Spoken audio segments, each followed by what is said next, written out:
तव कथामृतं तप्तजीवनं कविभिरीडितं कल्मषापहं श्रवणमङ्गलं श्रीमदाततं भुवि गृह्णन्ति ये भूरिदा जना। ঠাকুর মা স্বামীজির শ্রীচরণে সমস্ত দর্শক শ্রোতাদের আমি কৃপা প্রার্থনা করে শ্রী শ্রী রামকৃষ্ণ কথামৃত পাঠের অনুষ্ঠান কথামৃতের কথা অমৃত কথার 14 নম্বর এপিসোডে আপনাদের স্বাগত জানাই। প্রথম খণ্ড থেকে পাঠ। ঠাকুর শ্রী রামকৃষ্ণ দক্ষিণেশ্বরে নরেন্দ্রাদি অন্তরঙ্গ ও অন্যান্য ভক্ত সঙ্গে প্রথম পরিচ্ছেদ। দক্ষিণেশ্বরে কেদারের উৎসব। দক্ষিণেশ্বর মন্দিরে ঠাকুর শ্রীরামকৃষ্ণ কেদারাদি ভক্ত সঙ্গে কথা কহিতেছেন। আজ রবিবার, অমাবস্যা, 29 শ্রাবণ 1289, বঙ্গাব্দ 13 আগস্ট 1882 খ্রিস্টাব্দ, বেলা 5টা হইবে। শ্রীযুক্ত কেদার চাটুর্যে হালি শহরে বাটি সহকারী অ্যাকাউন্ট্যান্টের কাজ করিতেন। অনেকদিন ঢাকায় ছিলেন। সে সময়ে শ্রীযুক্ত বিজয় গোস্বামী তাহার সহিত সর্বদা শ্রীরামকৃষ্ণের বিষয় আলাপ করিতেন। ঈশ্বরের কথা শুনিলেই তাহার চক্ষু অশ্রুপূর্ণ হইত। তিনি পূর্বে ব্রাহ্ম সমাজভুক্ত ছিলেন। ঠাকুর নিজের ঘরের দক্ষিণের বারান্দায় ভক্ত সঙ্গেই বসিয়া আছেন। রাম, মনমোহন, সুরেন্দ্র, রাখাল, ভবনাথ মাস্টার প্রভৃতি অনেক ভক্তেরা উপস্থিত আছেন। কেদারাজ উৎসব করিয়াছেন। সমস্ত দিন আনন্দে অতিবাহিত হইতেছে। রাম একটি ওস্তাদ আনিয়াছিলেন, তিনি গান গাইয়াছেন। গানের সময় ঠাকুর সমাধিস্থ হইয়া ঘরের ছোট খাটটিতে বসিয়াছিলেন। মাস্টার ও অন্যান্য ভক্তেরা তাহার পাদমূলে বসিয়াছিলেন। এখানে কেদার চাটুর্যের কথাই রয়েছে। এই কেদার চাটুর্যে ঢাকার বাসিন্দা, হালি শহরেও বাড়ি।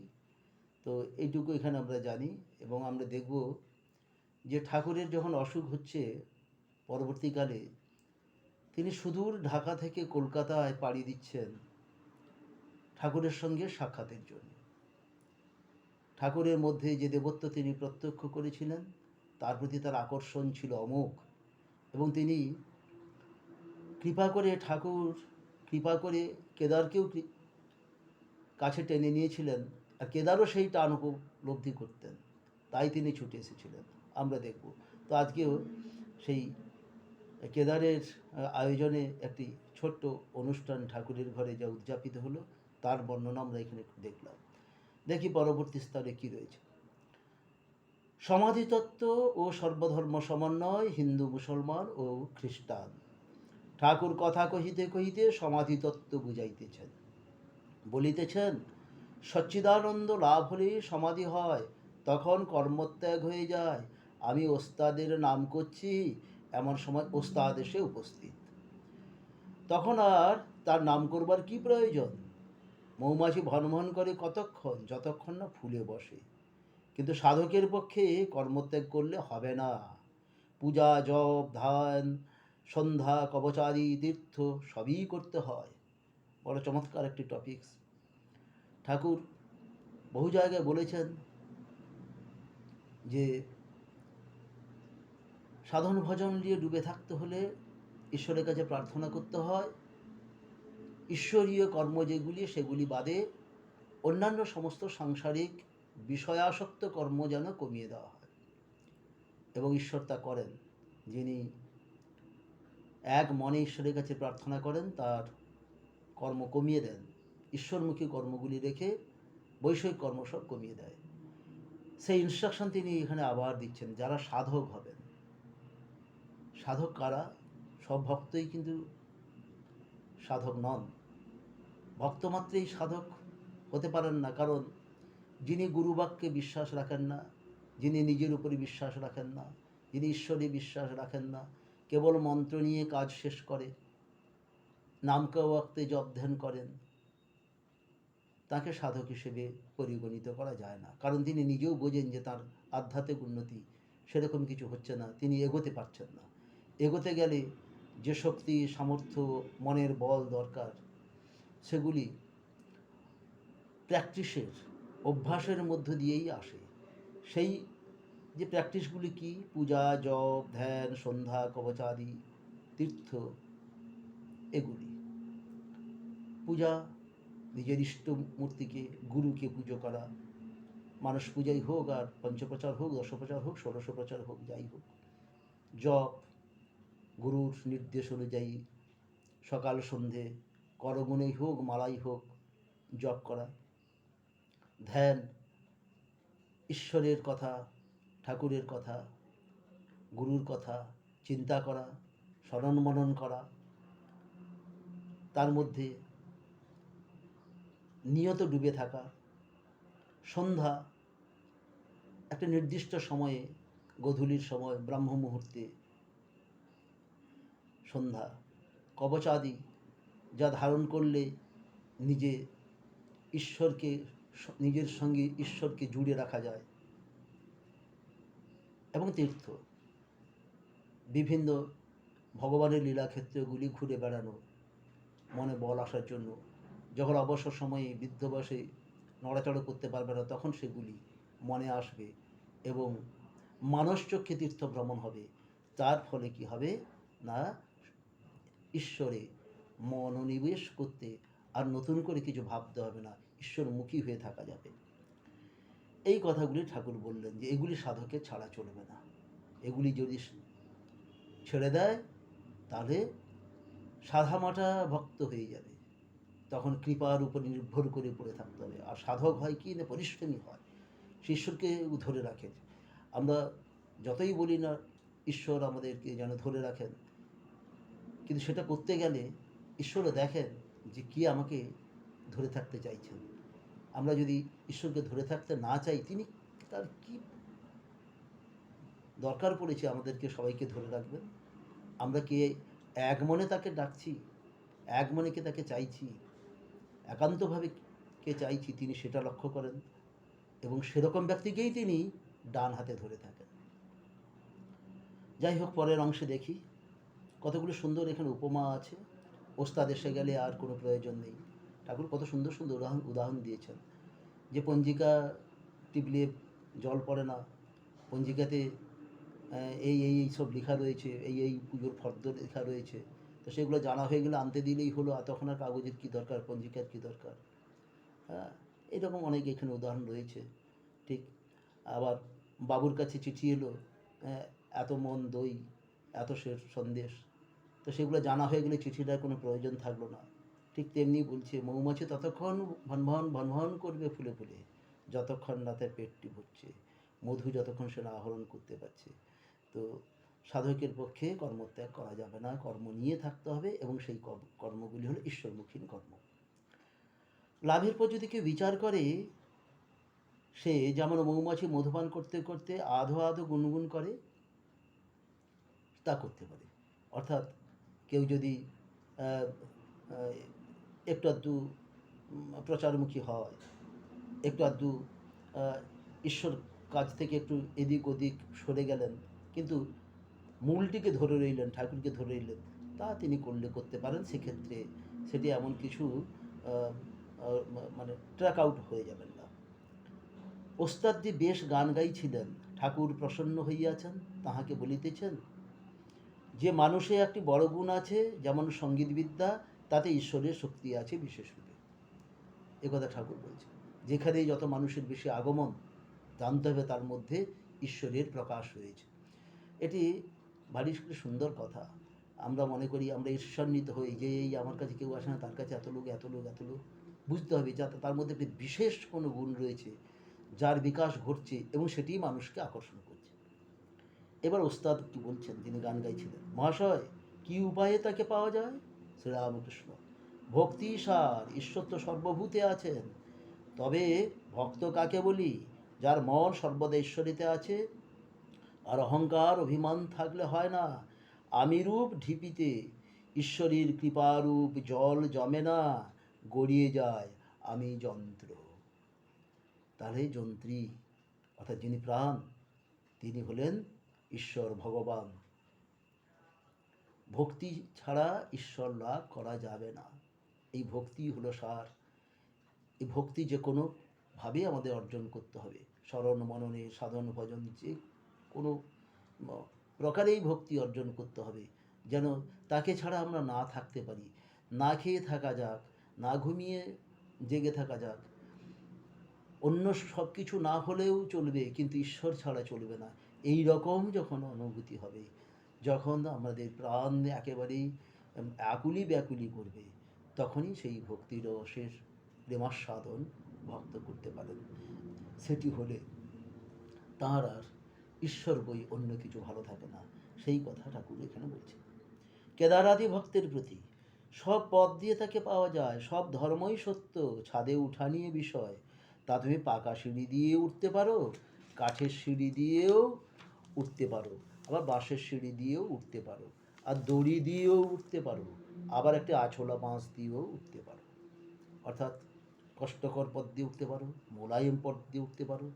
পাকা সিঁড়ি দিয়ে উঠলে পায়ে কম লাগবে, আছলা বাঁশ দিয়ে উঠলে পা দরদর করে রক্ত পড়বে, কিন্তু উঠা যাবে।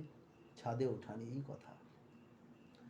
তার ভারতবর্ষের সাধনের কত পথ রয়েছে। কাপালিকরা সাধন করছেন সপ্তমতে, তন্ত্র সাধকরাও সাধনা করছেন কতভাবে, বৈষ্ণবরা কতভাবে করছেন, শৈবরা কতভাবে করছেন, কত পথ, কিন্তু সব সেই পরমেশ্বরকে পাওয়া নিয়ে কথা।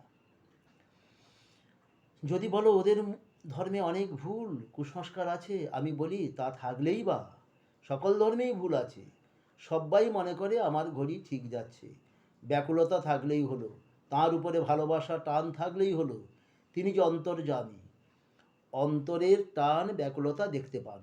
মনে করো এক বাপের অনেকগুলি ছেলে, বড় ছেলেরা কেউ বাবা কেউ পাপা এই সব কষ্ট বলে তাকে ডাকে। আবার অতি শিশু ছোট ছেলে হদ্দ বা কি পা এই বলে ডাকে। যারা বা কি পা পর্যন্ত বলতে পারে, বাবাকে তাদের উপরে রাগ করবেন? বাবা জানেন যে ওরা আমাকেই ডাকছে, তবে ভালো উচ্চারণ করতে পারে না। বাপের কাছে সব ছেলেই সমান। আবার ভক্তেরা তাকেই নানা নামে ডাকছে, এক ব্যক্তিকেই ডাকছে।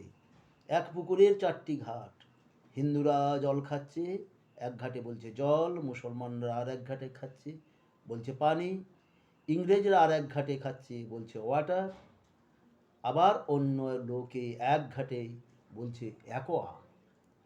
এক ঈশ্বর, তাঁর নানা নাম। ঠাকুর কি সুন্দর করে সব উদাহরণগুলি এই ছোট্ট একটি অংশের মধ্যে বলেছেন, মাস্টারমশাই তা লিপিবদ্ধ করেছেন, তা আমরা দেখতে পাই। কত সুন্দর উদাহরণ। ঈশ্বর যে অন্তর্যামী, আমরা শুধু ঐকান্তিক হইলে তাকে ডাকছি কিনা তিনি তা দেখেন।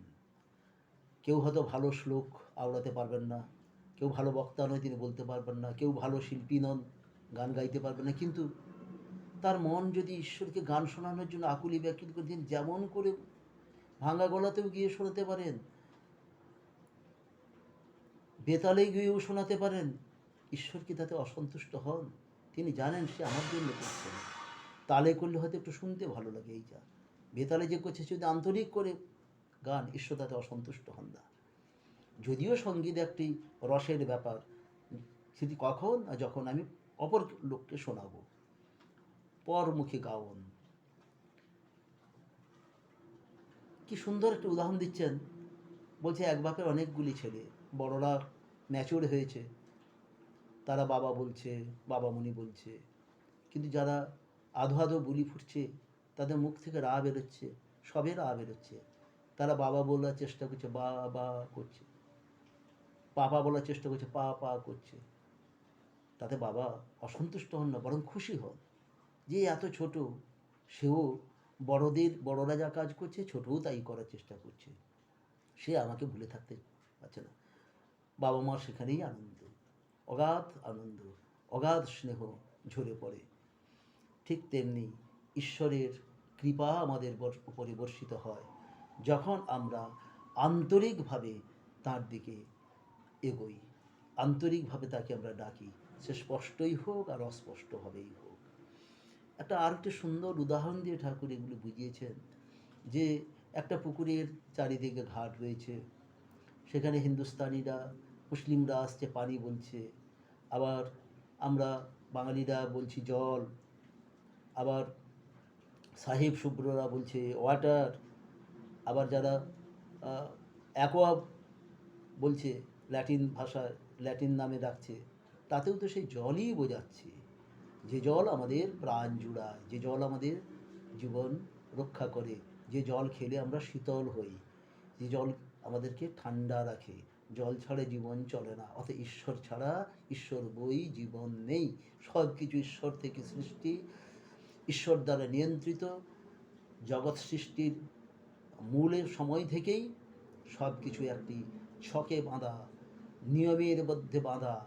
আমরা মানুষেরা এখানে জন্মগ্রহণ করে আমরা সেগুলোর দ্বারা নিয়ন্ত্রিত হই। মাঝে মাঝে আমাদের দৃষ্টিভঙ্গির বদল হয় বলে আমাদের বুঝতে কষ্ট হয়, আমাদের মূল ধর্মের তত্ত্বকে বুঝতে কষ্ট হয়, তখনই আমরা বিবাদে জড়িয়ে পড়ি। কিন্তু সবাই সেই ঈশ্বরকেই ডাকছেন, বিভিন্ন রকম নামে ডাকছেন, বিভিন্ন রকম ধর্মমতে বিভিন্ন রকম বিশ্বাস নিয়ে ডাকছেন, কিন্তু সবাই সেই একই জায়গায় যেতে চাইছেন, ছাদে উঠতে চাইছেন, তাকে জানতে চাইছেন। তার নানা রকম নাম হতে পারে, কিন্তু তিনি এক, পরমেশ্বর বই অন্য কেউ নন। তিনি যে যে দিক দিয়েই ভাবেন, কেউ যদি শাক্ত মতে ভাবেন তাহলে বলবেন মা ব্রহ্মময়ী, আবার যদি আমরা এই বৈষ্ণবীয় ভাবনা চিন্তা নিয়ে বলবো ভগবান, আবার যদি আমরা তত্ত্বগত দিক দিয়ে বলি পরমাত্মা বলবো, যোগের দিক দিয়ে গেলে পরমাত্মা বলবো, আবার যদি নিরাকারের কথাই শুধু ভাবি তখন আমরা বলবো তিনি ব্রহ্ম, সেই ব্রহ্মের উপাসনা করছি আমরা। যাই হোক, আমরা সেই পরম বস্তুকে পাওয়ার জন্য আমরা পৃথিবীতে এসেছি, এ কথা আমাদের ভুললে কখনোই চলবে না, এবং আমাদের সে মতোই কাজকর্ম করতে হবে। ঈশ্বর ছাড়া যদি আমরা অন্য কিছু নিয়ে বেশি মেতে থাকি, এবং সে সময় যদি আমাদের শেষের সময় আসে, তাহলে কিন্তু এই শেষের সময় আর তার কথা মনে পড়বে না। সে সময় যদি আমাদের অন্য কথা মনে পড়ে, মুশকিল। অনেক দুর্ঘটনাগ্রস্ত হয়ে, অনেকের আতঙ্কগ্রস্ত হয়ে মানুষ এর প্রাণ যায়। সে সময় আমরা কি বলতে পারি, রক্ষা করো প্রভু, রক্ষা করো প্রভু? যদি সে কথা আসে খুব ভালো, কিন্তু বেশিরভাগ লোক ক্ষেত্রে কি হয়, চেঁচিয়ে চিৎকার করে প্রাণ রক্ষার জন্য কে জল চাইছে, কে বলছে বাঁচাও, ঈশ্বরের কথা আমরা ভুলে যাই। জানি না শাস্ত্র তাদের জন্য কি ব্যবস্থা রেখেছেন, সেগুলো নিয়ে অন্যান্য সমস্ত সমস্ত দেশাচার, লোকাচার, শাস্ত্রাচার রয়েছে, অনেক কিছু হয় অপঘাতে মৃত্যুর জন্য, সেগুলো সে একটা অন্য টপিকস। তো কিন্তু আমরা নর্মাল সাধারণভাবে আমাদের যা প্রয়োজন, আমাদের একটা হ্যাবিটের মধ্যে থাকতে হবে, প্র্যাকটিসের মধ্যে থাকতে হবে। আর সেই প্র্যাকটিস যদি আমরা না রাখতে পারি, তাহলে আমরা কখন সেই শেষ সময় এসে যাবে আমরা বুঝতে পারবো না। তখন কিন্তু আমাদের ঈশ্বরের কথা আর মনে পড়বে না, আর সেটা হবে বড় দুঃখের সময় এবং দুঃখের দিন, যেদিন আমরা ঈশ্বরের কথা বলতে পারবো না। মুশকিল ব্যাপার সেদিন। যাই হোক, আপনাদের সকলের কাছে ঠাকুরমা স্বামীজির কৃপা প্রার্থনা করে, আপনাদের শুভেচ্ছা প্রদান করে আজকে এখানে বিদায় নিচ্ছি। ওম নিরঞ্জনমনিত্যমনন্তরূপম ভক্তানুকম্পাধৃতবিগ্রহং বৈ ঈশাবতারম পরমেশমিড্ডম তম রামকৃষ্ণম শিরসা নমাম। জয় ঠাকুর, জয় ঠাকুর, জয় ঠাকুর, জয় মা, জয় মা, জয় মা, জয় স্বামীজি, জয় স্বামীজি, জয় স্বামীজি। হরি ওম তৎসৎ।